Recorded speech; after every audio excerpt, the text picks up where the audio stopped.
The crystal palace of Zephyros shook violently as another energy blast struck its outer walls.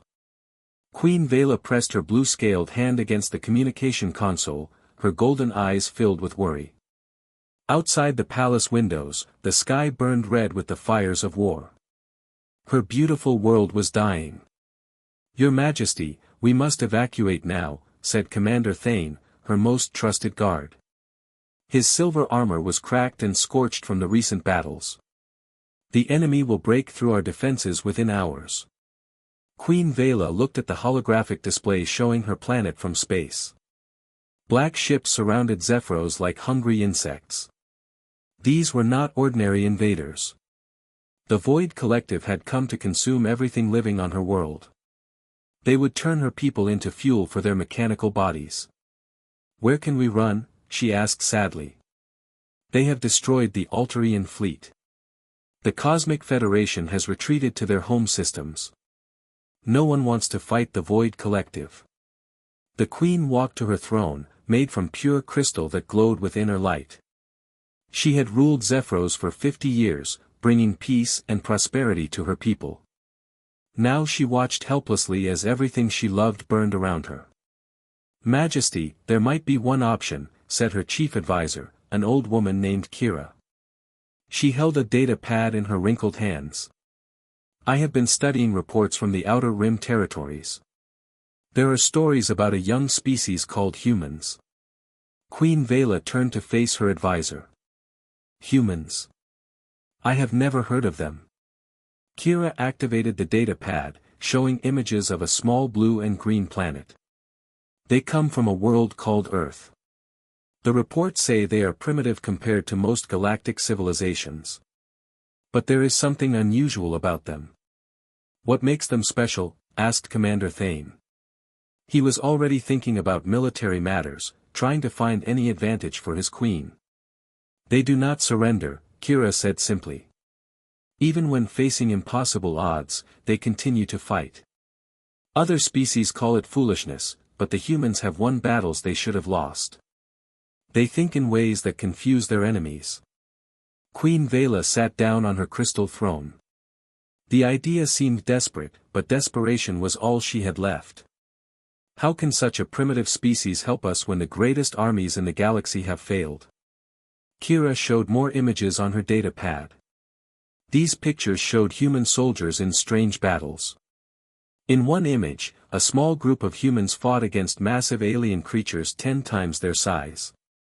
In another, human pilots flew damaged ships into enemy formations, sacrificing themselves to save others. "They have something we have lost, Your Majesty," Kira explained. "They have the will to fight for others, even strangers. Most galactic species only fight for profit or territory. Humans fight for ideas like justice and freedom." Another explosion shook the palace. This one was closer than before. Through the windows, they could see Void Collective ground forces moving through the capital city. The mechanical beings walked on 4 legs and had multiple arms ending in cutting tools. They were harvesting everything organic they could find. "We have no choice," Queen Vela said finally. "Send a message to Earth. Tell them that Queen Vela of Zephyros requests their aid. Offer them anything we have in return." Commander Thane looked concerned. "Your Majesty, we do not even know if they will receive the message. Earth is very far from here." "Then we pray to the ancient spirits that they will hear us," the Queen replied. "Prepare the quantum communicator. Use all remaining power if necessary." Kira began working on the communication system. The quantum communicator was their most advanced technology, capable of sending messages across vast distances instantly. However, it required enormous amounts of energy to reach a planet as far away as Earth. As Kira worked, Queen Vela composed her message carefully. She knew she had only one chance to convince these humans to help her. The message would need to explain the danger without sounding hopeless. It would need to show that Zephyros was worth saving. "The communicator is ready, Your Majesty," Kira announced. "But we only have power for one transmission." Queen Vela nodded and began to speak into the recording device. Her voice was clear and strong, despite her fear. To the warriors of Earth, I am Queen Vela of the planet Zephyros. My world is under attack by an enemy that consumes all life. They are called the Void Collective, and they have destroyed every army sent against them. I have heard stories of human courage and honor. If these stories are true, then you alone might save my people. We offer our friendship and our crystal technology in exchange for your help. Please, do not let our civilization die in darkness. The message was encoded with coordinates to Zephyros and basic information about the Void Collective. Kira sent the transmission into space, hoping it would find its way to Earth. Far across the galaxy, on Earth's moon, the message arrived at Terra Defense Command. The facility was built inside an ancient crater, hidden from view. Admiral Lisa Chen was reviewing patrol reports when her communication officer called out. "Admiral, we are receiving an unknown transmission," said Lieutenant Sam Park. "It appears to be from outside our solar system." Admiral Chen looked up from her reports. Earth had only been in contact with alien civilizations for 20 years. Most messages from space were either trade offers or warnings about various dangers. "Play the message, Lieutenant." The voice of Queen Vela filled the command center. Her words were translated by the computer systems into perfect English. As the message played, Admiral Chen felt a chill run down her spine. She had heard reports about the Void Collective from other alien contacts. They were a plague that consumed everything in their path. "Sir, should we report this to the Galactic Council?" asked Lieutenant Park. Admiral Chen shook her head. "The Council abandoned this queen already. If we wait for their approval, her people will be dead." She stood up and walked to the main display screen. "Get me files on our best available personnel. We need a team for a rescue mission." "Admiral, with respect, Earth barely has enough ships to defend our own system," said Major Tom Rivers, her tactical officer. "We cannot fight an enemy that defeated the Alterian Navy." "Maybe we cannot fight them the same way others did," Admiral Chen replied. "But humans have never been good at doing things the same way as everyone else." She began calling up personnel files on the main screen. Earth's space forces were small compared to other galactic powers, but they had something special. Human soldiers and pilots had a reputation for creative thinking and stubborn determination. "Show me Alex Santos from the Mars colonies," Admiral Chen ordered. The screen displayed a young woman with short black hair and confident eyes. "Best pilot in the outer system. She can fly anything with engines." The next file showed Maya Patel, an engineer from the asteroid mining stations.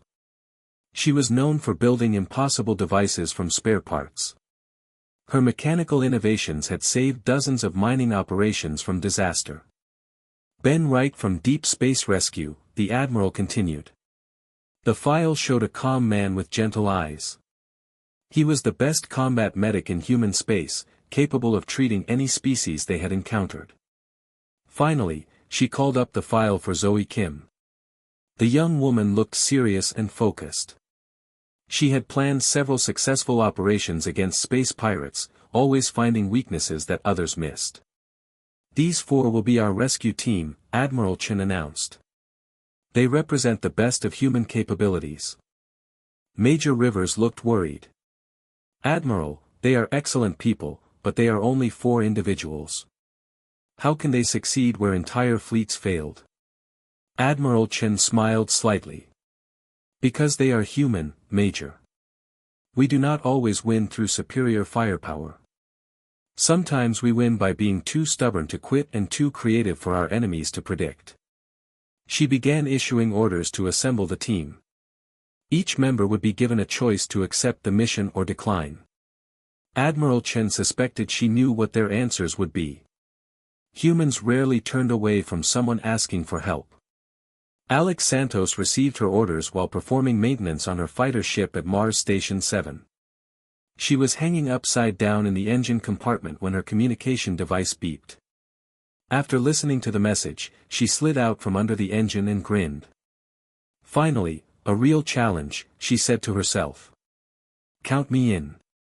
Maya Patel was working on a broken mining robot when her orders arrived. She was surrounded by spare parts and tools, her hands covered in grease. After hearing about Queen Vela's situation, she immediately began thinking about what equipment she would need. Void Collective, huh? Maya muttered while examining a circuit board. Mechanical enemies. I bet I can build something they have never seen before. Ben Wright was treating an injured asteroid worker when he received his mission briefing. He finished bandaging the man's arm before listening to the full message. His expression grew serious as he learned about the organic consumption habits of the Void Collective. These creatures sound like a disease, he said quietly. Someone needs to stop them before they spread further. Zoe Kim was studying star charts in her office when Admiral Chen contacted her directly. She listened to the recording of Queen Vela's plea twice before responding. Admiral, I accept the mission, she said firmly. But I recommend we move quickly. Every hour we delay costs more lives on Zephyros. Within 6 hours, all 4 team members had arrived at Terra Defense Command. They met for the first time in the main briefing room. Admiral Chen introduced each person and explained their roles on the mission. We have one ship available for this operation, the Admiral told them. It is an old cargo vessel called the Morning Star. Not much to look at, but it has a good engine and strong hull. Alex examined the ship specifications on her tablet. This is a mining transport. It has no weapons and limited defensive systems. That is where Maya comes in, Admiral Chen replied. We are giving you access to our entire spare parts inventory. Build whatever weapons you can. Maya was already sketching designs on her tablet. I can work with this. Give me 12 hours and some mining equipment, and I will make this ship dangerous.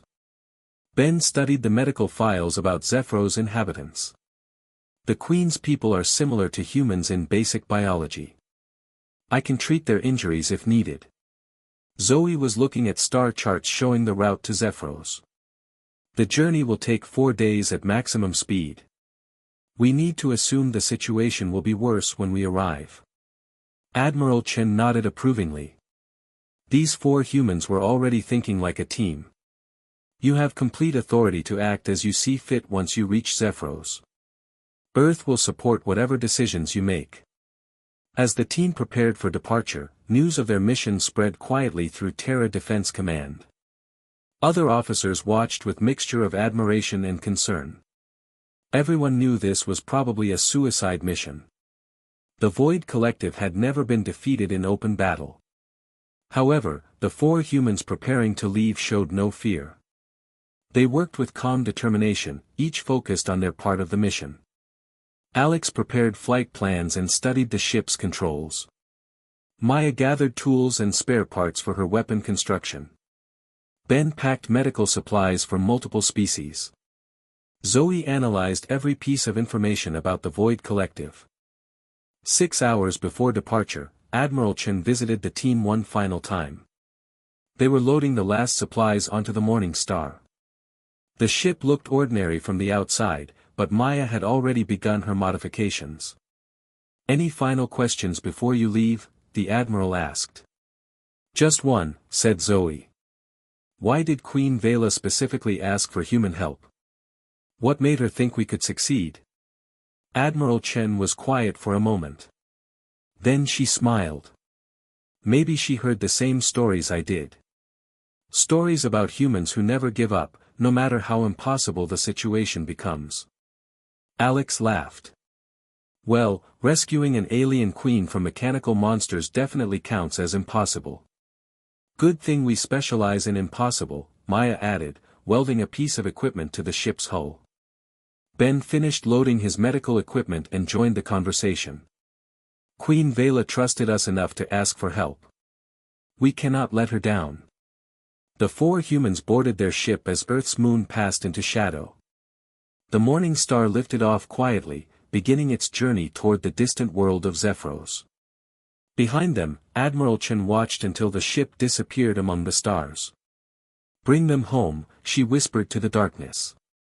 The Morning Star accelerated toward its destination, carrying Earth's answer to Queen Vela's desperate plea. For ordinary humans were traveling across the galaxy to attempt the impossible. They had no way of knowing if they would arrive in time, or if their small ship could make any difference against the vast Void Collective fleet. But they were going anyway, because that is what humans do. The morning star dropped out of hyperspace at the edge of the Zephyros system. What the four humans saw made their hearts sink. The beautiful blue and crystal planet was surrounded by hundreds of black ships. The Void Collective fleet stretched across space like a metal storm cloud. That is a lot more ships than the intelligence reports mentioned, Alex said quietly from the pilot's seat. She gripped the controls tighter as she counted the enemy vessels. Maya looked up from her weapon modifications in the cargo hold. How many are we talking about? At least 300 combat ships, Zoe replied, studying the scanner readings. Plus support vessels and harvesting platforms. Ben joined them on the bridge, carrying his medical scanner. I am detecting very few life signs from the planet's surface. Most of the population appears to be underground. Alex guided their ship behind a large asteroid to avoid detection. The Morning Star was tiny compared to the enemy fleet. One Void Collective destroyer was bigger than their entire vessel. Maya, please tell me your weapons are ready, Alex said, watching enemy patrol ships move through the asteroid field. Maya wiped grease from her hands and grinned. I have turned our mining laser into a focused plasma cutter. The cargo bay doors now hide missile tubes built from mining charges. And I rigged the mineral scanner to jam enemy communications. Will that be enough against 300 ships? Ben asked. Probably not, Maya admitted. But it should confuse them long enough for us to reach the planet. Zoe was studying the enemy formation patterns. The Void Collective uses mathematical precision in everything they do. Their ships move in perfect geometric patterns. They calculate the most efficient approach for every situation. That sounds like they are predictable, Alex observed. Exactly, Zoe replied with a smile. Predictable enemies make mistakes when faced with unpredictable tactics. Alex began plotting a course through the enemy fleet. Instead of following a logical path, she designed a route that zigzagged randomly through space. I will fly like a drunk asteroid. No computer can predict where we are going if we do not know ourselves. The Morning Star left its hiding place and began moving toward Zephyros. Alex flew in sweeping curves and sudden direction changes that made no tactical sense. The ship spun and tumbled as if its pilot had lost control. The Void Collective sensors detected the small human vessel immediately. 3 patrol ships moved to intercept, but they calculated interception courses based on logical flight patterns. When the Morning Star suddenly reversed direction and flew upside down for no reason, the enemy ships overshot their target.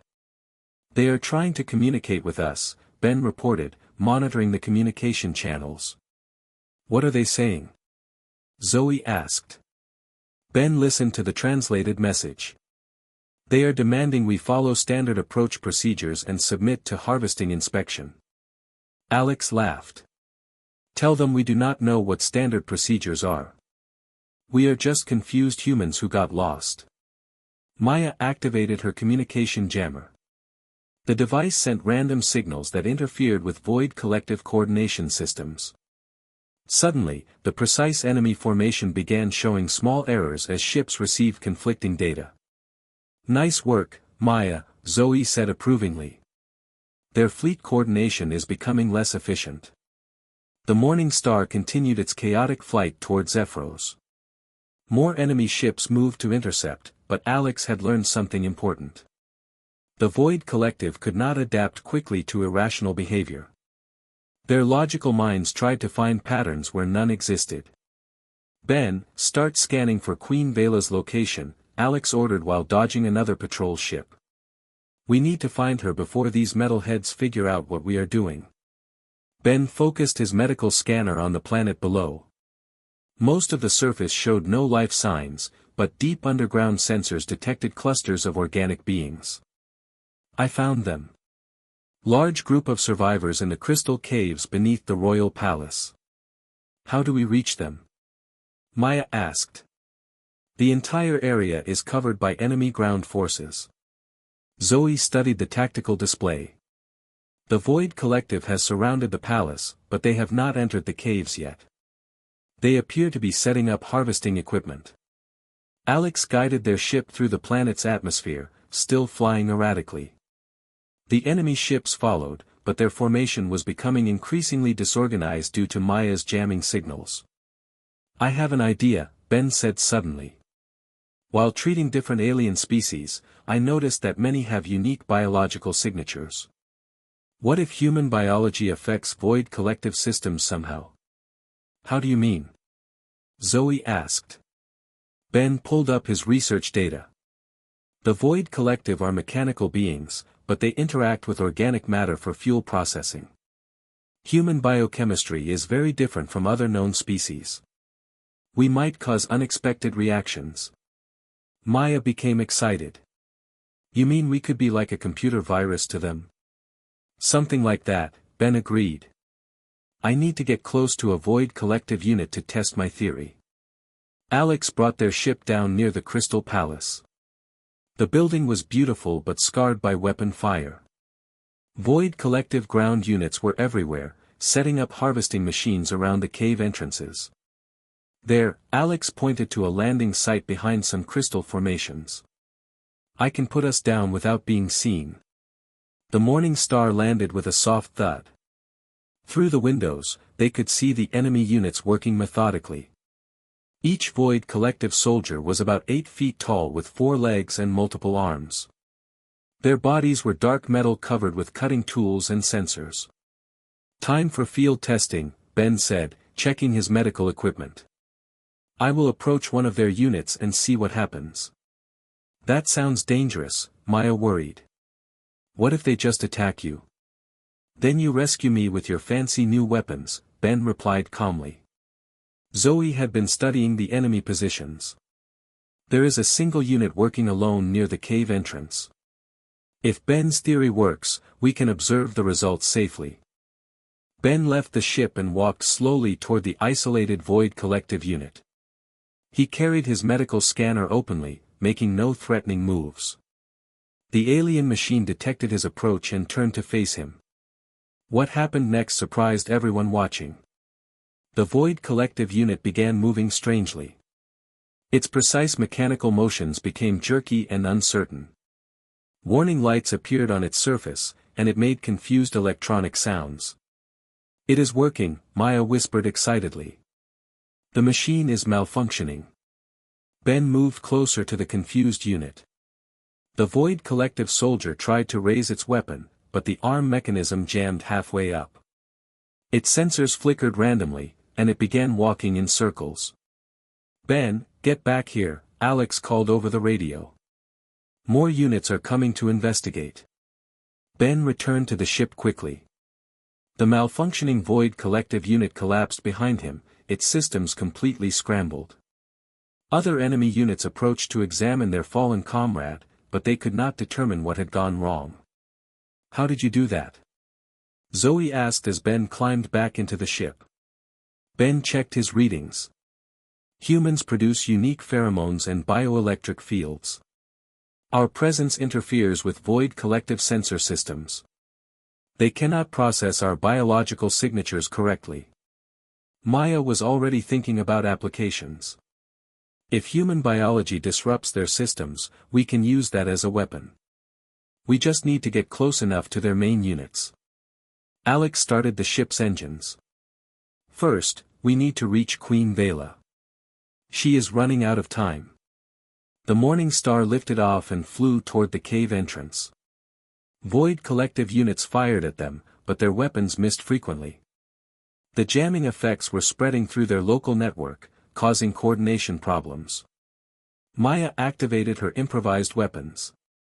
The mining laser cut through enemy armor like paper, while her missile tubes launched explosive charges that scattered the ground forces.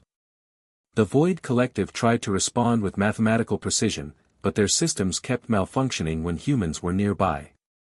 There, Ben pointed to a crack in the crystal cave wall. I am detecting strong life signs just inside. Alex landed the ship near the cave entrance. The four humans grabbed their equipment and ran for the opening. Behind them, confused Void Collective units fired randomly in all directions. Inside the crystal caves, the humans found themselves in a glowing wonderland. The walls were covered with naturally growing crystals that provided soft, colorful light. Deeper in the caves, they could hear voices speaking in the musical language of Zephyros. This way, Ben led them toward the life signs. His medical scanner showed dozens of people hiding in a large chamber ahead. They found Queen Vela in a natural cathedral made of crystal. The beautiful alien woman was surrounded by the last survivors of her people. She looked tired and sad, but her golden eyes still held determination. "You came," she said in amazement when she saw the four humans. "I was not certain my message reached Earth." "Your Majesty," Zoe said respectfully, "we are here to get you and your people to safety." Queen Vela gestured to the crystal formations around them. "This is the heart of our world. These caves contain the master crystals that power all technology on Zephyros. If the Void Collective destroys them, our entire civilization will disappear." Alex looked at the glowing crystals with new understanding. "They are not just hiding places. They are your planet's power source." "The Void Collective knows this," Queen Vela explained. "They are preparing to harvest the master crystals. Once they begin, the process cannot be stopped." Maya examined the crystal formations with her engineering scanner. "These crystals store and amplify energy. If we could reverse the energy flows somehow, we might be able to overload their ships." "Is that possible?" Ben asked. Maya was already sketching plans on her tablet. "The crystals are connected to power distribution networks across the planet. If I can modify the energy output patterns, we could turn the entire crystal matrix into a weapon." Queen Vela watched Maya work with growing hope. "You think like no other species I have known. Most beings see the crystals as power sources. You see them as tools for fighting back." "That is what humans do," Zoe said simply. "We turn defensive positions into offensive weapons." Outside the caves, the Void Collective ground forces were regrouping despite their system problems. Their logical minds had identified the source of interference. Human presence was causing malfunctions, so they needed to eliminate the humans quickly. "They are surrounding the cave entrance," Alex reported, checking her tactical scanner. "Looks like about 50 ground units, plus air support coming." Ben continued his experiments with human biological effects. "If we stay close to their units, they cannot function properly. But there are too many of them to affect the entire force." Maya looked up from her crystal analysis.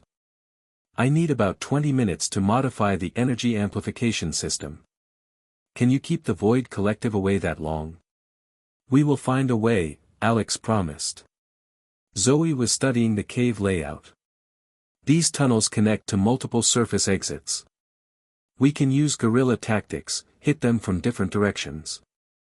"I will stay here to protect Queen Vela and help Maya," Ben volunteered. Alex and Zoe headed for different tunnel exits. Their plan was simple but dangerous. They would attack the enemy from unexpected directions, using human unpredictability to confuse the Void Collective forces. Alex emerged from a tunnel behind the main enemy formation. She carried one of Maya's improvised weapons, a device that looked like a mining tool but fired concentrated energy bursts. The Void Collective units detected her presence immediately, but their targeting systems began malfunctioning as soon as she got close. She ran through their formation, firing at random targets. The enemy tried to respond logically, but Alex moved without any tactical pattern. She jumped over rocks, crawled under crystal formations, and changed direction constantly. Meanwhile, Zoe appeared from another tunnel entrance. She used different tactics, setting traps and ambushes that took advantage of Void Collective predictability. When enemy units moved to logical defensive positions, they found explosive charges waiting for them. Inside the cave, Maya worked frantically on the crystal modification. Ben, I need you to place these resonance devices at specific crystal nodes. The positioning has to be exact. Ben took the small devices and began climbing the crystal formations. Even underground, he could hear the sounds of battle outside.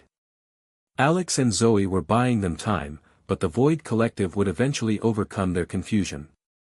How much longer? Queen Vela asked anxiously. 5 more minutes, Maya replied, connecting cables between crystal clusters. The energy buildup needs time to reach critical levels. Outside, Alex was running out of places to hide. The Void Collective had adapted somewhat to her presence, using area effect weapons that did not require precise targeting. She dove behind a crystal formation as energy blasts shattered the rocks around her. Zoe, I am pinned down near the north entrance, she reported over her radio. I am coming, Zoe replied. She abandoned her hiding spot and ran toward Alex's position, firing Maya's weapons at any enemy unit she saw. The two humans met behind a large crystal boulder. Around them, Void Collective forces were closing in from all directions. Their weapons were charging up for a final assault. Maya, whatever you are planning, now would be a good time, Alex called into her radio. Deep in the caves, Maya made the final connection. Everyone hold on to something, she announced. This might be a rough ride. She activated her modified crystal amplification system. Immediately, the entire cave complex began to glow brighter. Energy flowed through the crystal networks in patterns never intended by nature. The resonance devices Ben had placed began to vibrate with increasing frequency. Outside, the Void Collective forces detected massive energy readings from beneath their feet. Their logical minds tried to calculate what was happening, but the energy patterns made no sense according to their programming. Then Queen Vela's voice echoed through the crystal caves, amplified by the energy field Maya had created. She spoke in the ancient language of her people, calling upon the power of Zephyros itself to defend its children. The crystal formations across the entire planet began to resonate in harmony. Energy cascaded through the underground networks, building to levels that exceeded all safety parameters. Maya's modifications had turned the planet's power grid into a massive weapon system. Above ground, Alex and Zoe felt the crystals beneath their feet growing warm. The Void Collective units around them began backing away as their sensors detected dangerous energy levels. What is happening? Alex asked. Maya just turned an entire planet into a weapon, Zoe replied in amazement. The energy buildup reached critical levels. Maya's voice came over the radio one final time before the chaos began. Everyone might want to close their eyes for this next part. The crystal amplification system activated with a sound like thunder rolling through stone. Every crystal formation on Zephyros began to pulse with brilliant light. The energy waves spread outward from the cave system, racing through underground networks that connected across the entire planet. Maya watched her improvised weapon system come to life. The energy is building faster than I calculated, she called out. This is going to be bigger than expected. Queen Vela stood beside her, watching the ancient crystals of her world glow brighter than they had in 1,000 years. The master crystals are responding to your modifications. They are awakening power that has slept since my ancestors first came to this world. Ben continued placing resonance devices, climbing carefully between crystal formations that now hummed with increasing energy. Maya, the harmonic frequencies are affecting the Void Collective units above us. I can hear their systems failing. Outside the caves, Alex and Zoe felt the ground vibrating beneath their feet. The crystal formations around them were glowing so brightly that the Void Collective units had to adjust their visual sensors.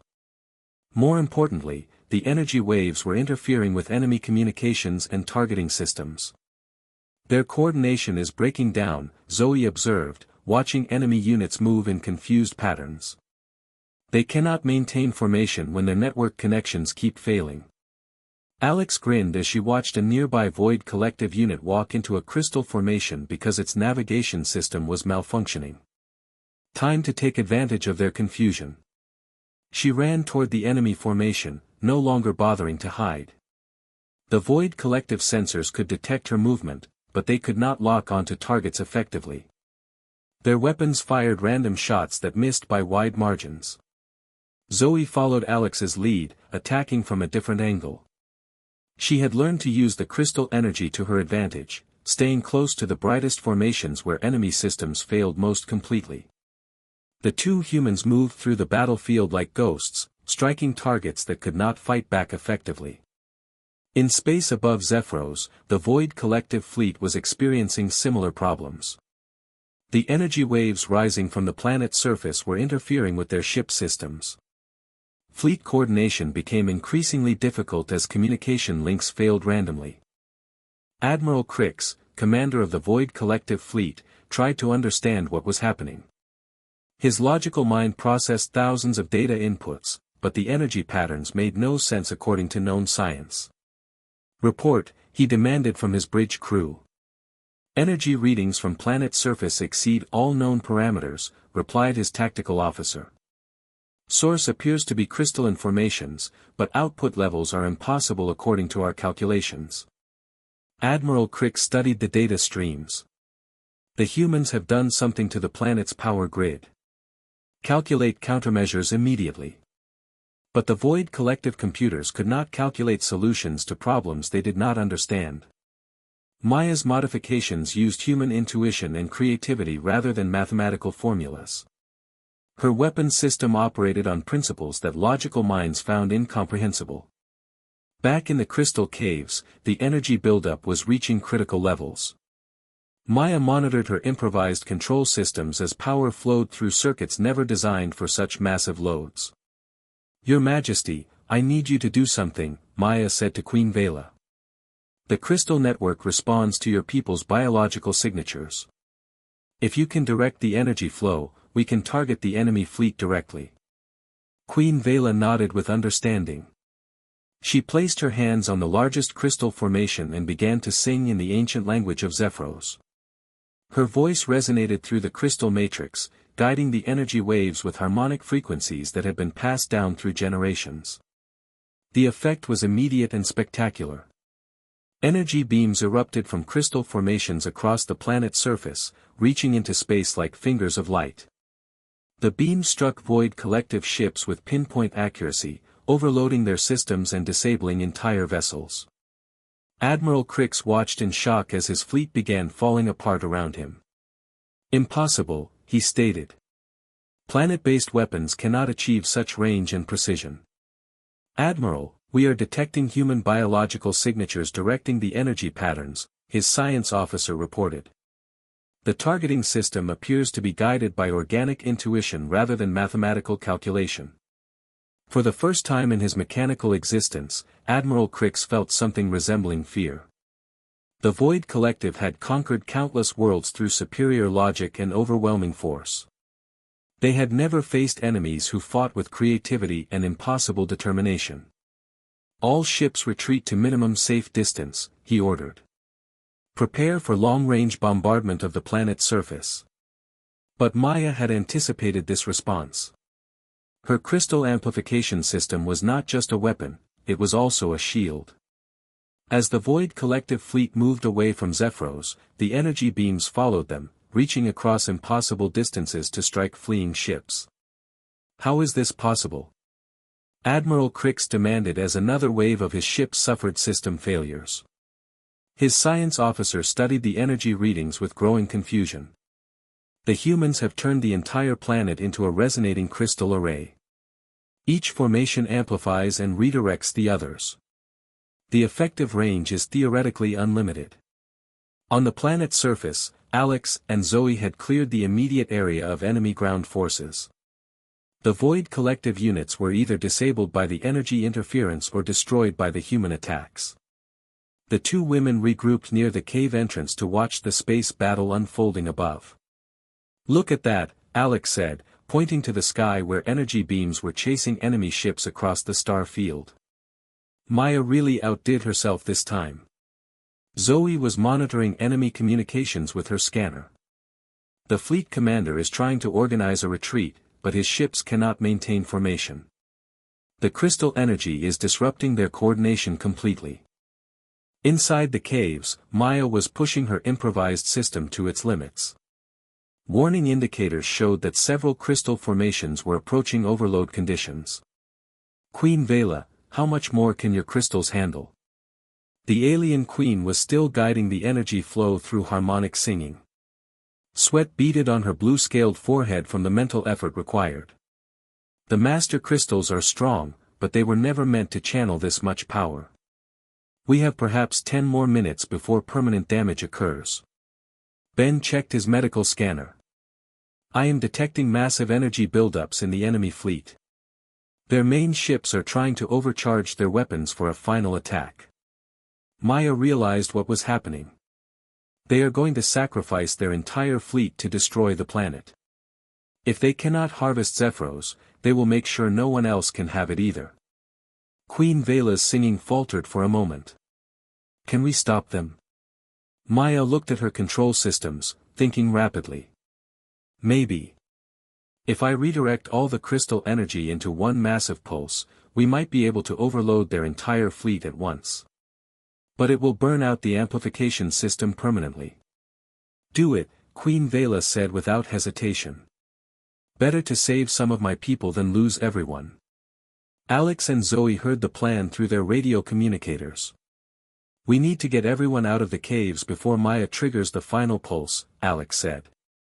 Negative, Maya replied. I need Queen Vela here to direct the energy flow. Someone has to stay and make sure the targeting is accurate. Ben volunteered immediately. I will remain with Maya and Her Majesty. My biological signature might help amplify the interference effects. Zoe started calculating tactical probabilities. If Maya's final pulse fails to destroy the enemy fleet, they will glass the entire planet's surface. We need a backup plan. Alex was already heading for the Morning Star. I have an idea. Maya, how long until you trigger the pulse? 5 minutes maximum, Maya replied. The crystal matrix is becoming unstable.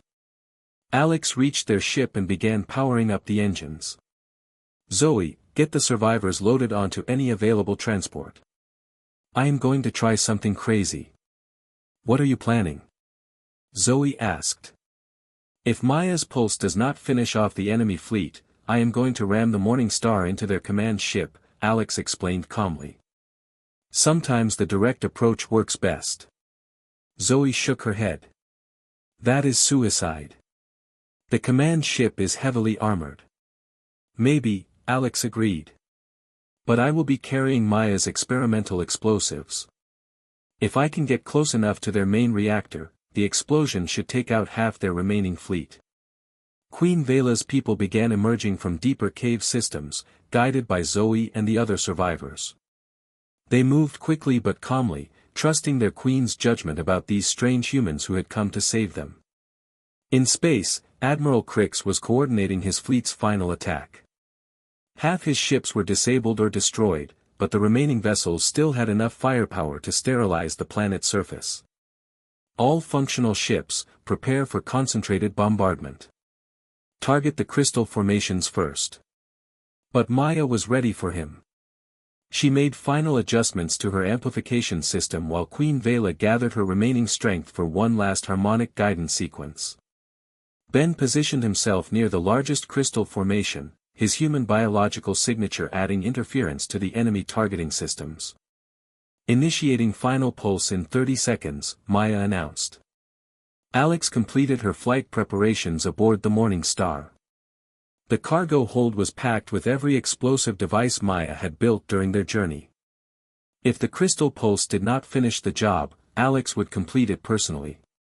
Maya, trigger the pulse, Queen Vela commanded. I can feel the crystals reaching their breaking point. Maya activated her final modification. Every crystal formation on Zephyros released its stored energy simultaneously. The planet's surface blazed with light visible from orbit as thousands of energy beams converged into a single massive pulse. The energy wave struck the Void collective fleet like a hammer blow from the gods. Ship after ship simply vanished as their systems overloaded beyond any possibility of repair. The wave front expanded through the enemy formation, disabling vessels faster than Admiral Crix could track. But the largest ships survived the initial pulse. Their heavy armor and redundant systems allowed them to maintain basic functions even under the massive energy assault. Admiral Crix's command ship and 2 escort vessels began their final attack run toward Zephyros. Planetary bombardment commencing, Admiral Crix announced. Eliminate all crystal formations. Alex launched the Morning Star before the enemy weapons could lock onto the planet's surface. Her small ship accelerated directly toward the command vessel, using the same erratic flight patterns that had confused the enemy earlier. Alex, what are you doing? Maya called over the radio. Finishing what we started, Alex replied grimly. Make sure you get Queen Vela and her people to safety. The Void Collective Command ship detected the approaching human vessel and fired defensive weapons. But Alex's unpredictable flight path made targeting impossible, especially with her ship's systems still disrupted by crystal energy. She guided the Morning Star through the enemy defensive fire, dodging and spinning in patterns that defied logical prediction. The Void Collective weapons missed repeatedly, their targeting computers unable to calculate intercept courses for such chaotic movement. Admiral Crix watched the human ship approach with growing alarm. How is one pilot avoiding our entire defensive array? The human flight pattern contains no recognizable mathematical basis, his tactical officer reported. Our computers cannot predict her next maneuver. Alex brought her ship alongside the command vessel's hull and fired Maya's improvised weapons at point-blank range. The mining laser cut through enemy armor while explosive charges detonated against sensitive systems. But her real target was the main reactor. Alex guided the Morning Star toward the energy signature she had identified on her scanners. The cargo hold full of explosives would turn her ship into a massive bomb when it impacted the reactor core. All human team members, this is Alex, she broadcast over the radio. It has been an honor serving with you. Take care of Queen Vela and her people. Then Admiral Crix made a critical error. His logical mind calculated that the human ship posed minimal threat to his massive vessel. Instead of continuing evasive maneuvers, he ordered the command ship to ignore the tiny attacker and focus on bombarding the planet. Alex smiled as the enemy ship steadied its course. Thank you for making this easier. She aimed the Morning Star directly at the reactor core and engaged maximum acceleration. The ship struck the Void Collective Command vessel with the force of a meteor, penetrating deep into the hull before Maya's explosives detonated. The explosion tore through the command ship from inside, destroying critical systems and triggering secondary detonations throughout the vessel. Admiral Crix had just enough time to register his tactical error before his ship broke apart around him. The destruction of the command vessel sent shock waves through the remaining Void Collective ships. Without central coordination, their logical minds could not adapt to the sudden change in circumstances. The 2 surviving escort vessels attempted to continue the bombardment, but their targeting systems were still disrupted by crystal energy. Maya watched from the planet's surface as the last enemy ships fired randomly at empty space. Alex did it, she said quietly. The command structure is completely destroyed. Ben monitored the enemy vessels with his scanner. The remaining ships are retreating. Their coordination is completely broken without the command ship. Queen Vela looked up at the sky where scattered explosions marked the end of the Void Collective threat. Your friend sacrificed herself to save my people. We will remember her honor for all generations. Zoe activated her emergency beacon. This is Zoe Kim of Earth Defense Forces. Mission successful. Queen Vela and the survivors of Zephyros are safe.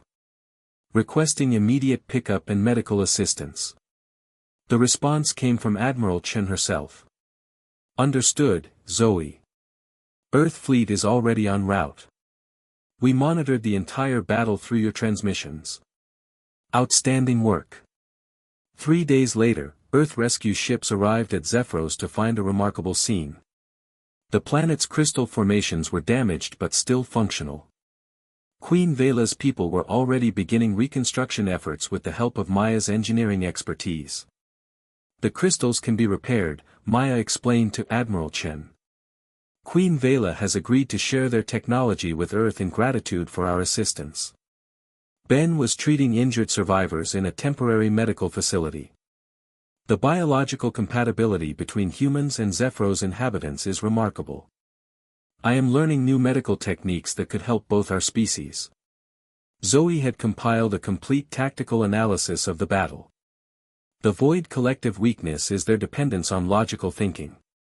They cannot adapt to truly creative strategies. This information will help other species defend against future attacks. Queen Vela approached Admiral Chen with a formal delegation of her people. Admiral, Earth's warriors have saved not only our lives but our entire civilization. How can we properly thank those who gave everything for strangers? Admiral Chen looked at the beautiful crystal palace being rebuilt around them.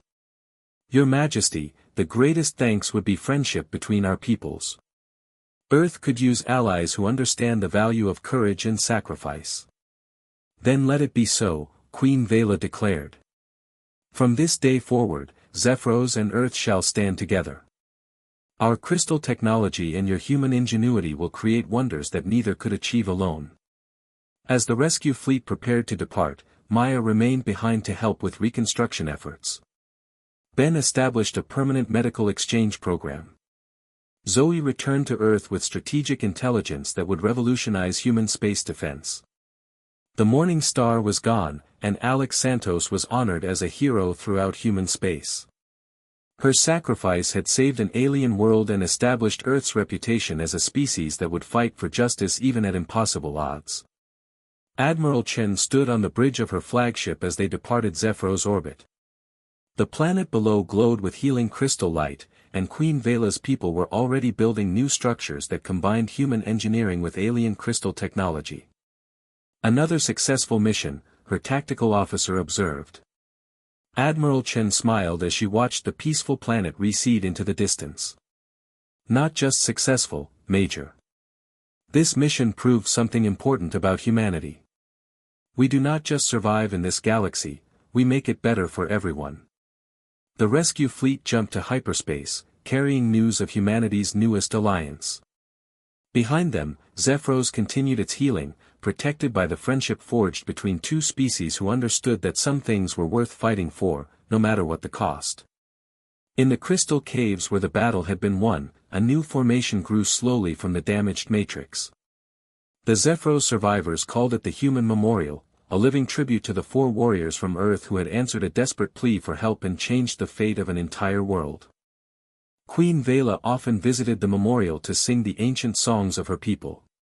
But now she added new verses, telling the story of human courage and the day that impossible odds proved no match for determined hearts and creative minds. The legend spread throughout the galaxy, carried by traders and diplomats who had heard the incredible tale. Soon, other threatened species began sending their own desperate pleas to the small blue planet where warriors lived who specialized in impossible missions. Earth had found its place among the stars, not through conquest or superior technology, but through the simple human belief that everyone deserved to live free from fear. It was a lesson that would echo through the galaxy for generations to come.